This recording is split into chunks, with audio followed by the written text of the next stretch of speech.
నుంచి కర్ణాటక, ఆల్మట్టి, నారాయణపూర్, జూరాల, సంగమేశ్వరం, నెక్స్ట్ శ్రీశైలం. మనకు కనిపించేదంతా Srisailam storage water. ఇక్కడ ఎక్కడి నుంచి వాటర్ రాదు. ఇక్కడ గేట్లు ఓపెన్ చేస్తే Nagarjuna Sagar, Pulichintala, Vijayawada, Prakasam barrage, next bay of Bengal బంగాళాఖాతంలో కలుస్తుంది.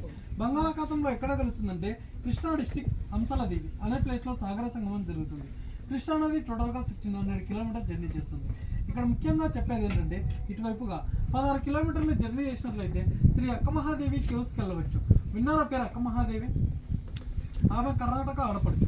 12వ శతాబ్దంలో ఈ మల్లికార్జున స్వామిని వివాహం చేసుకోవాలనే సంకల్పంతో కర్ణాటక నుంచి కాలినడకన వ్యవస్థగా నడుచుకుంటూ వచ్చి ఇక్కడ భ్రమరాంబ మల్లికార్జున స్వామిని దర్శనం చేసుకుని దాదాపు 1,00,000 సంవత్సరాల క్రితం ఇక్కడ కేవ్స్లో కొన్ని సంవత్సరాల పాటు తపస్సు చేసింది. ఆమె తపస్సుకు ప్రతిరూపంగా భ్రమరాంబ మల్లికార్జున స్వామి దర్శనం ఇచ్చి శివలింగం ఒకటి వెలిపించారు గృహలోకాలు. శ్రీశైలంలో ఉండే లింగాన్ని జ్యోతిర్లింగం అంటాం. ఆ కేవ్స్లో ఉన్న లింగాన్ని స్వయంలింగం అంటాం. శ్రీశైలంలో ఉన్న జ్యోతిర్లింగాన్ని వేల రూపాయలు ఖర్చు పెట్టి మనం అభిషేకం చేస్తాం. కానీ ఆ కేవ్స్లో ఉన్న లింగానికి ఎవరు అభిషేకం చేయరు. న్యాచురల్గా ప్రకృతి సిద్ధంగా ఒక్కో డ్రాప్ లింగం మీద పడుతూ ఉంటుంది. 365 డేస్ అభిషేకం జరుగుతూనే ఉంటుంది. మీలో ఇంతకు ముందు కానీ ఈ రోజు కానీ శ్రీశైలం గర్భగుడిలో స్పర్శ దర్శనానికి వెళ్ళారు ఎవరన్నా? ఇవాళ వెళ్తున్నాం. స్పర్శ దర్శనానికి వెళ్ళిన వాళ్ళకైతేనే గర్భగుడిలో విగ్రహాలు కనపడతాయి. గర్భగుడిలోకి ఎంటర్ అయినప్పుడు లెఫ్ట్ సైడ్ ఒక నల్లరాతి విగ్రహం ఉంటుంది. ఆవిడే అక్కమహాదేవి. మళ్ళీ రిటర్న్లో వస్తున్నప్పుడు 2 విగ్రహాలు ఉంటాయి. హేమారెడ్డి మల్లమ్మ, సిద్ధిరామప్ప. వీరు ముగ్గురు కూడా మనలాగా మానవ జన్మ ఎత్తిన వాళ్ళే. మనలాంటి మానవ జన్మ ఎత్తిన వాళ్ళ విగ్రహాలు తీసుకెళ్ళి శ్రీశైలం గర్భగుడిలో సాయవారం ముందు పెట్టారంటే ఆలోచించారు. వాళ్ళ భక్తి ఎటువంటిదో, వాళ్ళ చరిత్ర ఎటువంటిదో. ఇదే శ్రీశైలం డ్యామ్ శ్రీశైలం ప్రాజెక్ట్ అంటుంటారు. కానీ దీని ఒరిజినల్ నేమ్ వచ్చేసి నీలం సంజీవరెడ్డి సాగర్. ఆయన ఆంధ్రప్రదేశ్ రాష్ట్ర ముఖ్యమంత్రిగా, రాష్ట్రపతిగా చేశారు. ఈ డ్యామ్ కట్టడానికి ఆయన ఎంతో కృషి చేశారు కాబట్టి ఆ పేరు పెట్టడం జరిగింది. Dam designer Mokshagunda Visvesvaraya. 1963 నుంచి 1983 వరకు 20 ఇయర్స్ పట్టింది డ్యామ్ కట్టడానికి. రైట్ సైడ్ బ్లూ బిల్డింగ్ కనపడుతుంది చూడండి, వచ్చేసి right side power house Andhra Pradesh.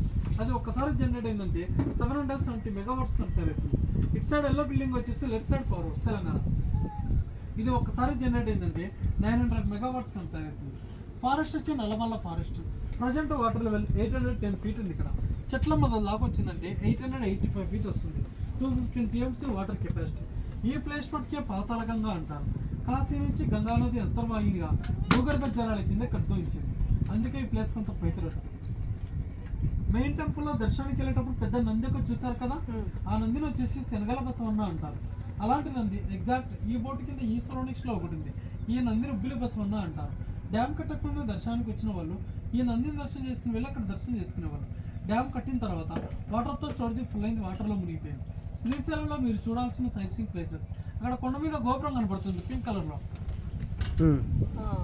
అది వచ్చేసి ఛత్రపతి శివాజీ మ్యూజియం. 16వ శతాబ్దంలో ఛత్రపతి శివాజీ గారు ఇక్కడికి వచ్చి కొంతకాలం అమ్మవారి శక్తి కోసం తపస్సు చేశారు. ఆయన గుర్తుగా మ్యూజియం ఏర్పాటు చేశారు. మళ్ళీ దాని బ్యాక్ సైడ్ 1 కిలోమీటర్ వెళ్ళారంటే హేమారెడ్డి మల్లమ్మ టెంపుల్ ఉంది. చెక్పోర్ట్ దాటిన తర్వాత 2 కిలోమీటర్ల దూరంలో సాక్షి గణపతి టెంపుల్ ఉంది. మనం ఎన్ని 100,000 ఖర్చు పెట్టుకొని శ్రీశైలం వచ్చినా కంపల్సరీ మన గోత్రనామాలతో సాక్షి గణపతి దర్శనం చేసుకోవాలంట. ఎందుకంటే కైలాసంలో తన తండ్రి శివుడు ఎదురుగా సాక్ష్యం పలుకుతాడని చెప్పి. మళ్ళీ అక్కడ నుంచి 2 కిలోమీటర్ల ముందుకెళ్తే పాలధార, పంచదార, అడికేశ్వరం, నెక్స్ట్ శిఖరం డ్యామ్. శ్రీశైలం నుంచి 22 కిలోమీటర్ల లాంగ్ జర్నీ చూసుకున్నట్లయితే ఇష్టకామేశ్వరి టెంపుల్ అని ఒకటి ఉంది. భారతదేశంలోకి వెళ్ళా ఒకే ఒక టెంపుల్ ఉంది, అది నల్లమల్ల ఫారెస్ట్లో. అక్కడ విశిష్టత ఏంటంటే వెళ్ళిన ప్రతి భక్తుడు అమ్మవారి నుదుటను బొట్టు పెడతారు. మన మానవులకు ఏ విధంగా అయితే నుదిరి స్పర్శ తగులుతుందో ఒక రాతికి అమ్మవారికి బొట్టు పెట్టినప్పుడు ఆ ఫీలింగ్ అయితే మనకు కలుగుతుంది. ఎంతటి పవిత్రమైన ప్లేస్ అయితే ఆ విధంగా కలుగుతుందో ఆలోచించండి. మీరు అక్కడికి వెళ్ళాలనుకుంటే శిఖరం దగ్గర టికెట్ తీసుకోవాలి. ఒక్కొక్కరికి 1000 రూపాయలు ఛార్జ్ చేస్తారు. 1 డే బిఫోర్ ముందే టికెట్ బుక్ చేసుకోవాలి. మీరు తినే ఉంటారు. ఈ పాతలంగాలో స్నానం చేసినా, ఈ నీళ్ళు తలమే చల్లుకున్నా చేసిన పాపాలు పోతాయి. ఇది ఎవరో కల్పించి చెప్పినది కాదు, గ్రంథాలలో రాయబడింది. త్రేతాయుగంలో శ్రీరాముడే ఇక్కడికి వచ్చి ఈ పాతలంగా స్నానం చేసి భ్రమరాంబ మల్లికార్జున స్వామిని దర్శనం చేసుకుని పాపమోక్షం పొందారు. ఒకేసారి ఇక్కడ విశేషాలు. నేను గైడ్ని అయితే కాదు, బోట్ ఆపరేటర్ని. ఏదో తక్కువ జీతాల వల్ల ఇలా టెస్ట్ ఇచ్చి అప్లైన్ చేస్తున్నాం. మా గైడెన్స్ మీకు నచ్చి మనస్ఫూర్తి ట్రిప్ ఎంసే తీసుకుంటాం. Thank you.